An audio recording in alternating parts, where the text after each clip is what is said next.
Hey y'all, welcome back. Today we're checking out why American tourists are being rejected worldwide in 2025. I know why. Did you know that over 70% of American travelers now say they're treated differently abroad, and not in a good way? That's a lot. That number says more than you'd think. They're noticing colder service, awkward questions, and in some cases, outright hostility. From protests outside the U.S. Embassy in Mexico City to a wave of anti-American sentiment across Europe and beyond, to subtle pushback in cafes and shops around the world, something has shifted. I know what it is. Yo, I feel like the answer's obvious. It's that orange guy. I want to see that graph. There it is. Favorability towards the USA has fallen across Western Europe following the re-election of the orange one. Overall, do you have a favorable or unfavorable view of the following countries? The United States. Percentage with favorable view. Denmark. It was 48, now it's 20. Sweden was 49, now it's 29. Germany was 52, now it's 32. France went from 50 to 34. Britain from 49 to 37. What the? Spain from 51 to 43. And Italy from 48 to 42. Oh, interesting. Not much difference in Italy, but there's still a difference. I mean, are we making it great again, y'all? Is it great yet? Is it great yet? American tourists, once welcomed almost everywhere, are now facing a growing wave of resentment. So what's really driving this backlash? And why is it getting worse in 2025? In this video, we're breaking down 6 real reasons the world is growing tired of US tourists, Okay. and what needs to change before it gets even worse. But before we dive in, hit that like button and subscribe. Okay, she's going to tell us what needs to change. Because this isn't just a travel video. It's a reality check for anyone who thinks an American passport still guarantees a warm welcome. Y'all be sure to go to The Informed Traveler and like and subscribe. In 2025, American tourists aren't just being noticed. They're being recorded, ridiculed, and shared online. From Reddit to TikTok, tourist shaming has become a global pastime, and US travelers are often the stars. Entire threads are dedicated to moments where American visitors come across as loud, oblivious, or entitled. One story describes an American parent at Stonehenge urging their child to go climb on the big rocks. What? Another recalled a woman in France asking if a group of medieval reenactors were Syrian refugees. And in a quiet spot in England, believed to be tied to the legend of King Arthur, an American tourist looked around and said, "Where's the goddamn castle?" It might sound like... Wow. I'm sorry, y'all. I'm sorry. Those things are not just like stupid questions or stupid things to say. They're offensive. A mom encouraged her kid to climb up on the Stonehenge rocks. She must have been joking, right? Or an American parent. It doesn't say mom, it says an American parent. Gosh, where's the goddamn castle? I came all the way here because I like King Arthur. But where's the damn castle? And go climb up on those Stonehenge rocks. Go climb up on that rock. See if you can get up at the top. You know what would be interesting is if they identified all these tourists, if they actually were the same family. What if it was all like the Griswold family just going around to all these different countries doing all this stupid shit? Where's the goddamn castle? It might sound like harmless culture shock, but online, these moments fuel something deeper. On Reddit and travel forums, locals and fellow travelers regularly vent about typical American tourists, snapping selfies at memorial sites, demanding English-only service, or ignoring basic etiquette. And all of it feeds into an old stereotype that's now gone viral. Okay, snapping selfies at a memorial. That's distasteful, because I assume it's like a grave, right? Demanding English only. If you're an American and you go overseas, you gotta expect to not be able to speak English to everyone, right?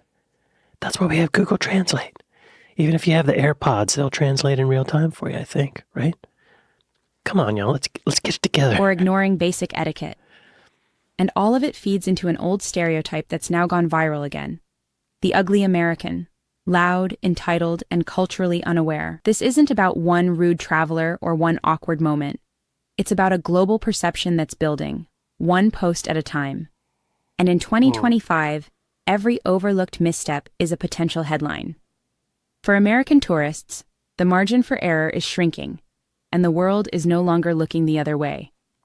The backlash against American tourists isn't just So chapter 1 is saying that because of the internet, social media, everybody has a camera in their pocket. These horrible things that these American tourists are doing are being shared with everybody around the world. So everybody sees us showing our asses. I feel like maybe that's good. We need to be held accountable, right? That's a good thing, I think. Don't let us get away with it. is no longer looking the other way.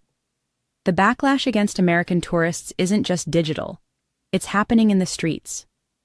From Europe to Latin America, locals are organizing, marching, and making one thing clear. They've had enough. Not just of tourism in general, but of the strain brought on by high-spending, high-impact travelers from the U.S. In Mexico City, protesters marched through Condesa and Roma, two neighborhoods flooded with American expats and remote workers. "Gringos, stop stealing our homes," they shouted as they rallied outside the U.S. Embassy. I heard about that. That same week, storefronts were vandalized and Airbnb listings were spray-painted with anti-American messages. What started as a housing crisis has turned into a cultural one, and American visitors are right at the center of it. And it's not just Mexico. In Spain, where I've heard in Mexico, I heard about those protests maybe, 2 or 3 months ago. Basically, these Americans are going to Mexico and buying up houses and raising the price for the native Mexicans, pricing them out. That's not cool. I mean,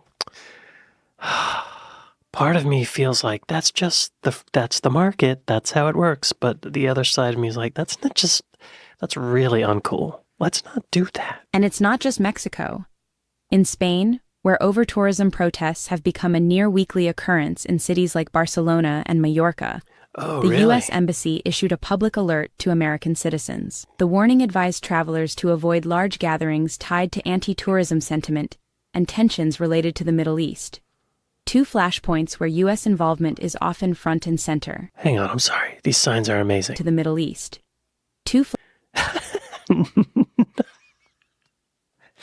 Nope. That's great. Foking joke. Oh, that's great. Wow, those are really well done. Wow, I'm surprised in Spain. I've heard in Ibiza there's a lot of anti-tourism things happening. Two flashpoints where U.S. involvement is often front and center. These aren't just isolated outbursts. They're coordinated, emotional, and increasingly common. And when embassies start issuing warnings, it's not just travel anymore. It's reputational fallout. For many American tourists, travel is about freedom. Okay, so we're on to chapter 3. The second chapter was local communities. Okay, so the first one was social media. The second one was local citizens are protesting American tourists. That feels like a bigger deal because it's on the ground in the streets. It's not bots. It's actual people. What is this chapter 3 again? Reputational fallout. And for an embassy to say, "Hey, don't go over there." That's got to be a big deal. Many American culture clash and tone-deaf travel. For many American tourists, travel is about freedom. The freedom to explore, to speak English anywhere, to wear what you want, and to experience new cultures without changing your own habits. But in 2025, that mindset is creating real friction abroad. In Kyoto, Japan, local residents in the historic Gion district, known for its geisha traditions, implemented a ban on tourists entering certain alleys. The reason? Tourists, including many Americans, were harassing geishas for photos, filming without permission, and ignoring posted signs. After years of warnings, locals had enough. It's not an isolated case. From religious sites in Thailand to dress codes in the Middle East, stories keep surfacing about American visitors refusing to adapt. Tour guides report frustration with U.S. tourists who walk into temples with shoes on, wear revealing clothing in conservative areas, or treat sacred landmarks like photo ops. In Vietnam, One American was seen wearing a t-shirt covered in guns and the words, "Freedom, the American Way," while touring a museum that documents the devastation of the US-led war. That moment, caught on camera, quickly became a symbol of cultural disconnect. These clashes aren't always loud or aggressive. Often they're small moments of misunderstanding, but they leave lasting impressions. Because in many countries, the problem isn't that Americans show up. It's that they show up without listening. In 2025, Okay. Yeah, so this chapter 3, culture clash and tone-deaf tourism. Yeah, there's going to be culture clashes, right? But the tone-deaf tourism, oh, come on. We're expecting to be able to speak English everywhere we go. But that, I think part of the fun of traveling is doing what the locals do, right? When in Rome, experience the local traditions, the customs. This is making me sad, y'all. It's making me ashamed. I know the people they're talking about. I know the kinds of Americans that are doing all this with the guns on their shirts. I know. And I feel like since the orange one got reelected, or even when he was first elected, I feel like the roaches came out from the crevices of the woodwork and are just putting their genitals out there, you know? They don't care.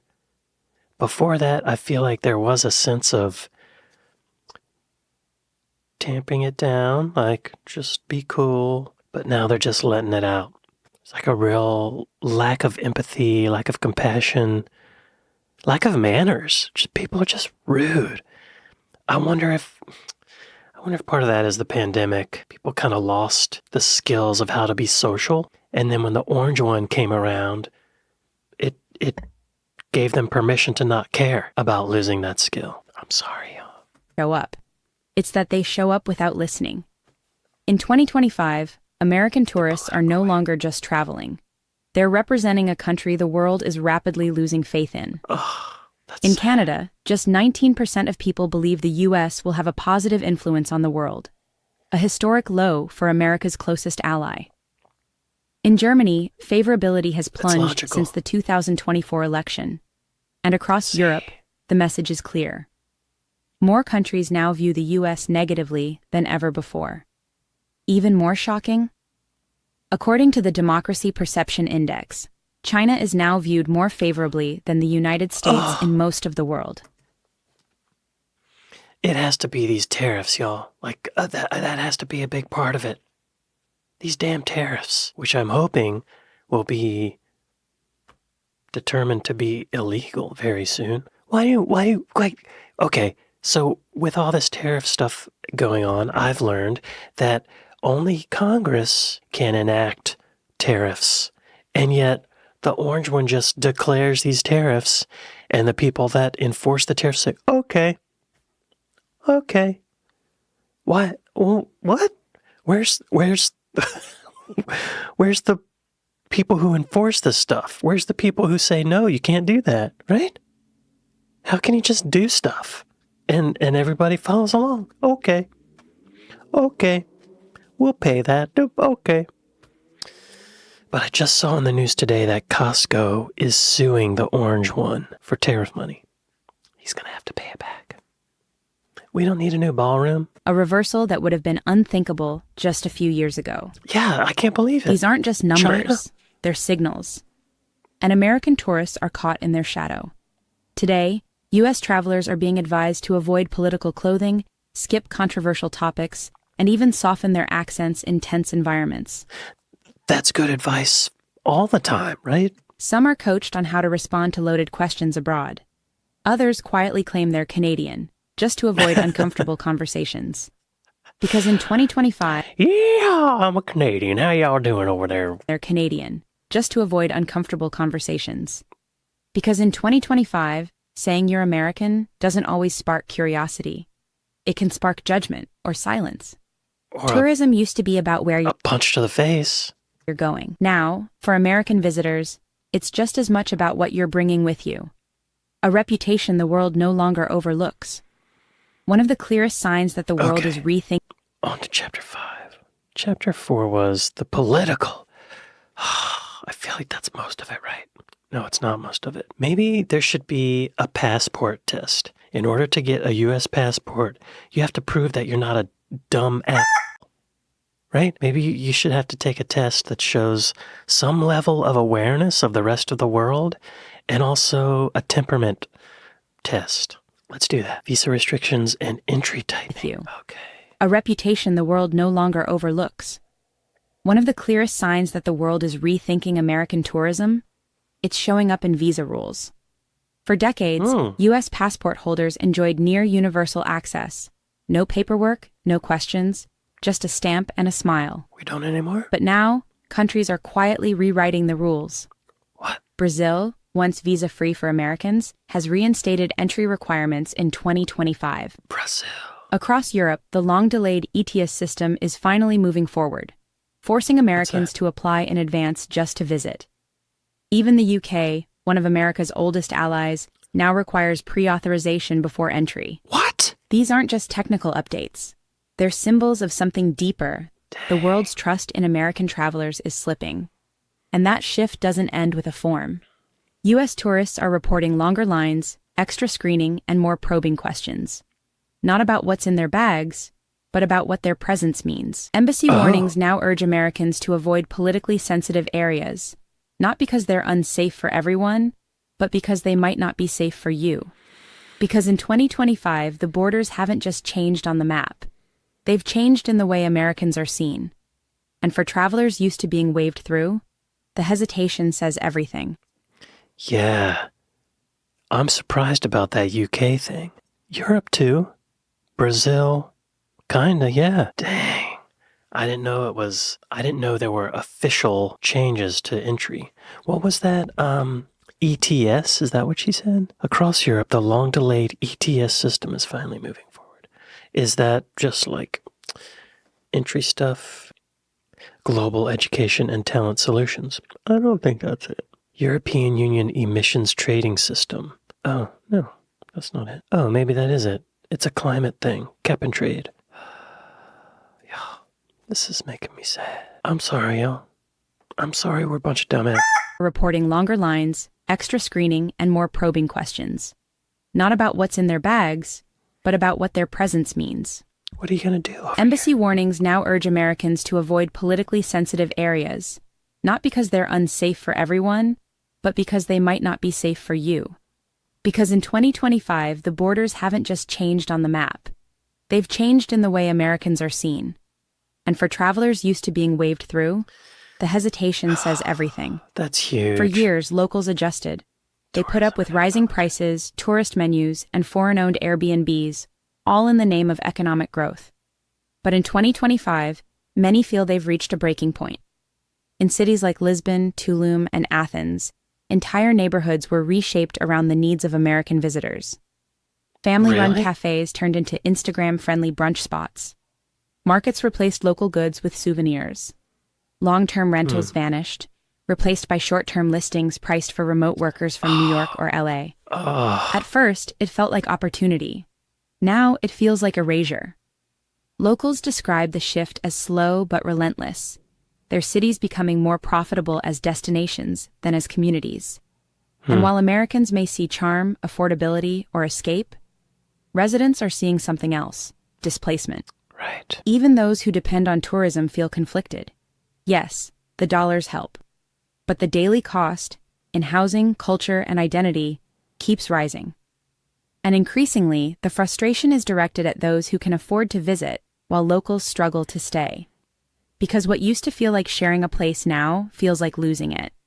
And for many around the world, American tourism isn't just changing neighborhoods.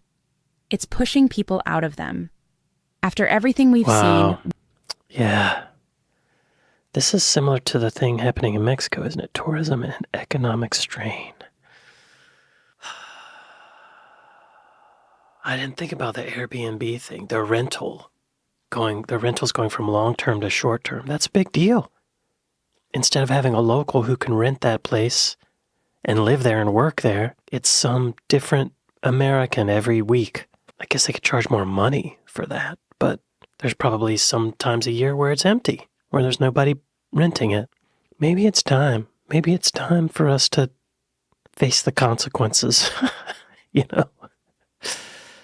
Damn, I hate this. I hate this because I feel like as an American, I'm being negatively prejudged to be one of those dumbass.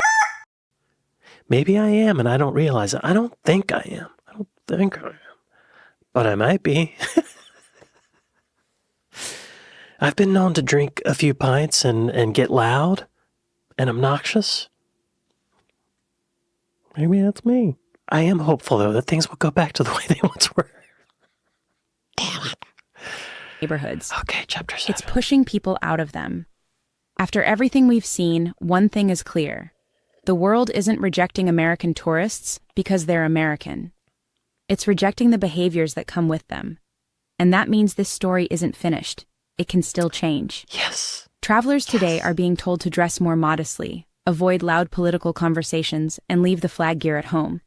But those are just surface-level fixes. The deeper shift is about attitude. It's about understanding that showing up with money isn't the same as showing up with respect. Right. That not everything needs to be in English. That not every city wants to be a backdrop for content. And that listening, really listening, goes further than any travel tip ever will. The best travelers aren't the ones who act like guests at a resort. They're the ones who move through the world with awareness, not assumptions. In 2025, the global welcome is still there, but it's no longer unconditional. Americans who travel thoughtfully, who adapt, who engage with humility, they're still received with kindness. Good. Because while the world may be tired of the stereotype, it's still open to the ones willing to travel with humility and without the stereotype. This video wasn't meant to shame. It was meant to observe a shift and ask why it's happening, because how the world sees America is changing.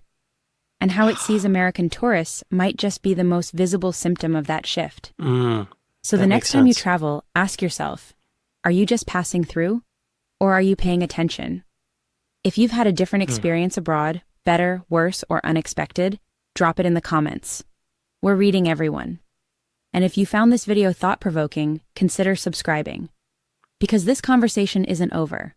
In fact, it's just getting started. That was a good video. I needed to watch that. Y'all be sure to go to The Informed Travelers and like and subscribe. I mean, I'm actually not liked or subscribed to this. Subscribe and like. That was a good video. A little hope at the end there. It can go back. Maybe this will make us stronger. All of this, these other countries holding us accountable, you know? Y'all, oh God. Every morning I wake up and I look at the news about what the orange guy has done, or what he said, or what is some crazy crap. And it's so surprising that he's getting away with it. People are just letting him do it. I don't think that he's the cause of that attitude shift, though. I think he's a symptom of it. Because he'll be out of the picture one day. That doesn't mean that that attitude will, you know? It might get worse. Damn it. It might get worse. I hope you're not having to deal with too many dumb American tourists.